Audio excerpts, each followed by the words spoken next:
ഏതൊരു നീക്കത്തെയും ഞങ്ങൾ സ്വാഗതം ചെയ്യുന്നു. അതൊന്നും ഞങ്ങൾക്കെതിരുള്ള കാര്യമല്ല. പക്ഷേ ഇവിടെ ഈ ജോലി ചെയ്തിട്ട് കൂലി കിട്ടാത്ത അധ്യാപകർക്ക് ശമ്പളം കൊടുക്കാത്തിടത്തോളം കാലം ഈ പറയുന്നതൊന്നും ആത്മാർത്ഥതയില്ലാത്ത കാര്യങ്ങളാണ് എന്ന് ഞങ്ങൾ ചിന്തിക്കും. സംഗമത്തെക്കാളും ജോലി ചെയ്തവർക്ക് വേതനം നൽകുക, അതാണ് പരമപ്രധാനം. ന്യൂനപക്ഷ വിരുദ്ധ സർക്കാരാണ് എന്ന് ഞങ്ങളങ്ങനെ അസന്നിഗ്ധമായി പറയാൻ ഉദ്ദേശിക്കുന്നില്ല. മറിച്ച് പല കാര്യങ്ങളിലും ന്യൂനപക്ഷങ്ങൾക്ക് അർഹതപ്പെട്ട നീതിപൂർവമായ കാര്യങ്ങൾ അവഗണിക്കപ്പെടുന്നു എന്നുള്ള പരാതി ഇവിടുത്തെ ക്രൈസ്തവ സഭയ്ക്കുണ്ട്. പ്രത്യേകിച്ച് കോശി കമ്മീഷൻ റിപ്പോർട്ട് പുറത്തു വിടാതെ അതിൻ്റെ നടപടികൾ സ്വീകരിക്കാതെ എത്രയോ നാളുകളായി സർക്കാർ ആ റിപ്പോർട്ടിന്മേൽ അടയിരിക്കുന്നു.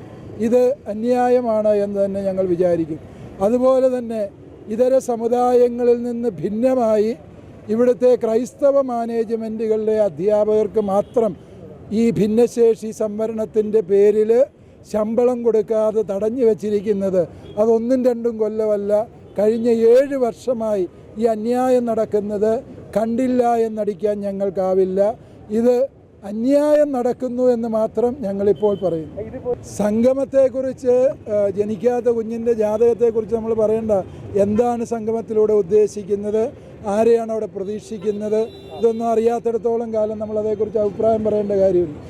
ഏറ്റവും പുതിയ വാർത്തകളും വിശേഷങ്ങളും വിരൽത്തുമ്പിലറിയാൻ സീ മലയാളം ന്യൂസ് എല്ലാ ഡിജിറ്റൽ പ്ലാറ്റ്ഫോമുകളിലും ലഭ്യം.